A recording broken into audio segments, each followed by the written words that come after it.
Hello friends, welcome to my channel Dinlipi. দেখো, পুজো শেষ হতে হতে প্রায় 2টো বেজে গেছিলো, তো সবারই খিদে পেয়ে গেছিলো। তাই আমরা প্রথমে একটি হোটেলে ঢুকে গেলাম। এখানে সব হোটেলেই নিরামিষ খাবার পাওয়া যায়, তো দাদা একটু কথা বলে নিচ্ছিল কী কী আইটেম আছে। তো আমরা প্রথমে একটা ঘর ভাড়া করে নিয়েছিলাম, তো ভাবলাম পুজো দেওয়া হয়ে গেলে একবারে খেয়ে দিয়েই ওই ঘরে গিয়ে একটু রেস্ট নিয়ে তারপরে আমরা বেরিয়ে পড়ব। তো দেখো, আস্তে আস্তে খাবার দেওয়া শুরু করে দিচ্ছে। প্রথমেই সবাইকে সাদা ভাত আর আলু ভাজা দিয়ে দিচ্ছে।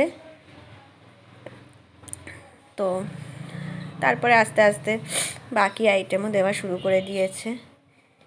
দিদি খাওয়া শুরুও করে দিয়েছে, তোমরা দেখতেই পাচ্ছ দিদি খাওয়া শুরুও করে দিয়েছে।